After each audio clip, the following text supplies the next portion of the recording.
चलिए हम लोग शुरू करते हैं एग्जाम्पल 2, एक्सरसाइज 5.1 के पहले एग्जाम्पल 2। इसमें लिखा है which of the following list of numbers from an AP, sorry form an AP, from नहीं, if they form an AP right next to term. क्या कह रहे हैं, इसमें चार एग्जाम्पल दिए गए हैं। नंबर 1 4, 10, 16, 20, 4, 10, 16, 22 पहला हुआ। दूसरा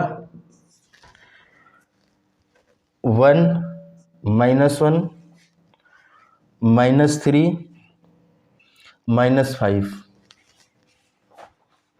थर्ड हुआ -2, 2, -2, 2, -2। फोर्थ 1, 1, 1, 1, 1, 2, 2, 2, 3, 3, 3 इस तरीके से लिखा हुआ है। कह रहे हैं which of following terms form an AP, इसमें से ये जो टर्म दिए गए हैं कौन सी सीरीज ऐसी है जो एपी के फार्म में है, और अगर वो एपी के फार्म में है तो क्या करना है, राइट नेक्स्ट टू टर्म, तो उसके दो आगे टर्म लिखने हैं। तो ये कैसे पता चलेगा कि एपी के फार्म में है या नहीं है।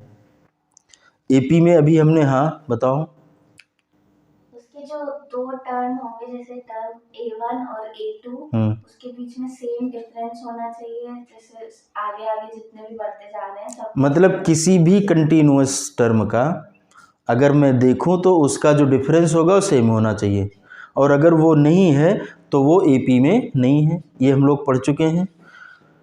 तो हम पहले में चेक करेंगे। पहले में हमने कहा 10 - 4 इज इक्वल टू 6, 16 - 4 10, 6। अब 22 - 16 कितना हुआ, 6। इसका मतलब है कि ये हमारा एपी में है। आगे का दो टर्म लिखना है तो कैसे लिखेंगे, हमने शुरुआत में एपी बनाया था, इसीलिए हम लोग बनाए थे बुक पे, तो अब हम लोग आए हैं। तो कैसे अगला टर्म कैसे पता चलेगा, उसमें डिफरेंस को ऐड कर देना है। तो 22 + 6 कितना होगा, 28, और फिर 28 - 6 + 6 34। ये हमारा दूसरा टर्म हो गया। मतलब दूसरा इन द सेंस जो मैं फार्म कर रहा हूँ वो तो 4 नंबर के बाद 5वां और 6वां हुआ फार्म करने वाला। दो अगले टर्म लिखने हैं। यहाँ पर हमारे सेकेंड नंबर में चेक कर रहा हूँ -1। अब इसमें से क्या माइनस करना है, -1, तो कितना हो जाएगा, -2, यही तो होगा।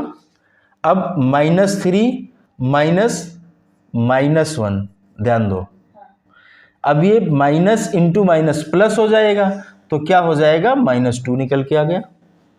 ठीक है, अब आगे फिर -5 -3, अब ये प्लस में कन्वर्ट हो जाएगा, माइनस इंटू माइनस कितना हो जाएगा, +3 और -5, तो क्या बन के आया, -2। इसका मतलब ये हुआ कि ये भी हमारा एपी में है। अगर एपी में है तो आगे दो टर्म्स लिखने हैं। अगला दो टर्म्स क्या होगा, -5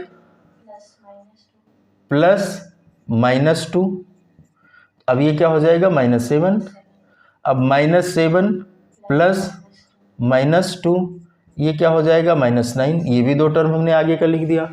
इसको चेक करें, आप चेक कर लेना, दिस माइनस दिस जो आएगा वही दिस माइनस दिस नहीं आएगा। तो ये हमारा कोई भी एक टर्म है जहां पहले ही, अब इसमें से इसको माइनस किया, इसमें से इसको माइनस किया, और अगर मेरा टर्म यही फेल हो गया तो मुझे आगे चेक करने की जरूरत नहीं है। हमने इससे इसको माइनस किया, 0 आ रहा है, इससे इसको किया 0, अब इसमें से इसको माइनस किया 1 आया, बस हमने तुरंत कहा ना ना ना, अब आगे नहीं चेक करना है। जैसे ही कंडीशन फेल हुई हमने कह दिया कि एपी में नहीं है। अब हम कहीं नहीं आगे भी चेक कर लें, क्यों चेक कर लेंगे, तो पेपर ऐसे ही सेट किया जाता है, फिर अननेसेसरी काम करने के लिए समय नहीं दिया जाता है। जो लोग एग्ज़ाम में कहते हैं ना पेपर बड़ा बना था, पेपर बड़ा कभी नहीं बनता है। एक्सपर्ट लोगों के लिए समय में हो जाता है, और जो कुछ नहीं जानते विषम घट सब में माइनस करने लगे बैठे हैं, तो वो टाइम कहीं न कहीं लॉस तो होगा, तो किसी में नुकसान होगा उनका। तो हो गया काम, तो बाहर निकल के रोएंगे कि वो तो पेपर लेंदी था। लेंदी उंदी नहीं होता है। अब हम एक्सरसाइज 5.1 करते हैं। ठीक, बहुत आसान है, हम सारी नहीं करेंगे, थोड़ा दो एक करेंगे, उसके बाद करना होगा आपको। लिखा है which of the following situation, हम लोग बहुत डिस्कस कर चुके हैं, बहुत डिस्कस करने की ज़रूरत नहीं है। Which of the following situation does the list of numbers involve make an arithmetic progression and why. हम ये पढ़ेंगे और इसमें हमको देखना है कि क्या ये अर्थमेटिक प्रोग्रेशन में है, अगर है तो कह देना है और उसका कारण बताना है। तो अर्थमेटिक प्रोग्रेशन में होने का एक कारण है कि जो कॉमन डिफरेंस होगा वो हमारा सेम होना, मतलब जो डिफरेंस होगा सबके बीच का वो कॉमन हो, सेम होना चाहिए। पीछे हम लोगों ने थ्योरम भी पढ़ा था, arithmetic progression is a list of number in which each term obtain by adding a fix number. किसी एक फिक्स नंबर को ऐड करते हुए हमने प्राप्त किया था। तो पहला लिखा है the taxi fare after each kilometre when fair is ₹15 for the first kilometre. क्या है, पहले किलोमीटर के लिए किराया 15 रुपये है। अब वो कह रहे हैं and 8 for each additional kilometre.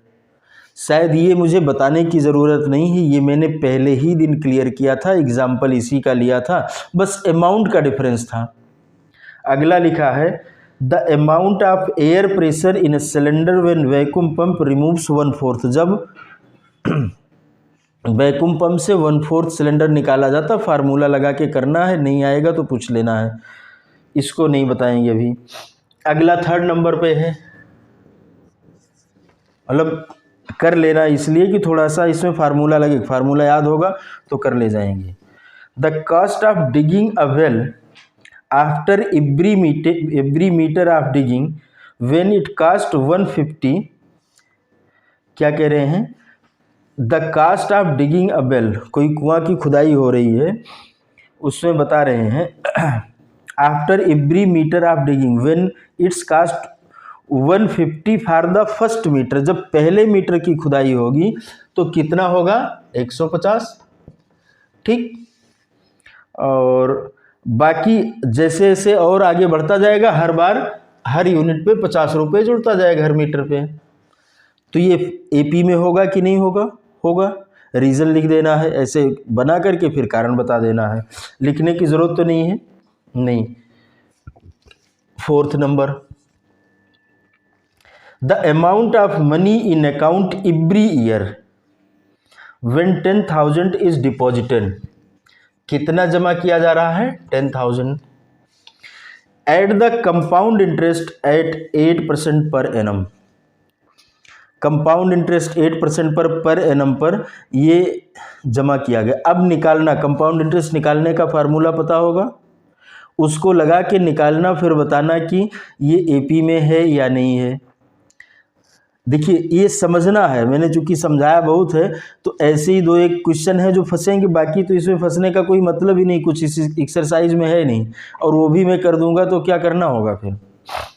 इस तरीके से अब यहाँ पर right first 4 term of AP, एक कहो तो इसमें से कर दूं, दूसरे में से कुछ खास है नहीं, और जो नहीं होगा वो कल पूछ लेना। Write the first 4 term of AP when first term a and common difference d are given. पहले में लिखा है first term a is equal to क्या है 10, और डी इज इक्वल टू क्या है वो भी 10 दोनों दिए गए हैं। तो अगर फर्स्ट टर्म ए है 10, तो सेकेंड टर्म क्या होगा 10 + 10 20, अगला 30। क्या बताने की ज़रूरत है, नहीं है ना, मन से अगर आगे पढ़ा है तो कोई दिक्कत नहीं।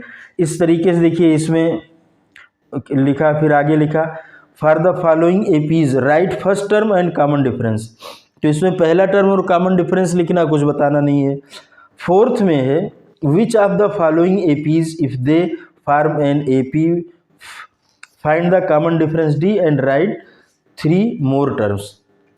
फिर उसी एग्जाम्पल की तरीके से एक्सरसाइज में भी आ गया कि पहले आपको पता करना है कंटिन्यूअस 2 टर्म में से डिफरेंस निकालना है। तो जो आएगा अगर वो सभी टर्म के बीच का सेम हुआ तो क्या होगा, एपी में होगा। अगर वो अलग हुआ तो वो एपी में नहीं है। इतनी सी तो बात है। तो फिर हम ये कह देंगे कि ठीक है ये एपी में है या नहीं, और अगर एपी में है तो आगे का 2 टर्म 3 टर्म जो भी कहे वो उतना हम लिख सकते हैं, इसमें तो कोई डाउट नहीं होगा। और अगर होगा तो फिर ये पूछने की बात होगी। और अब हम लोग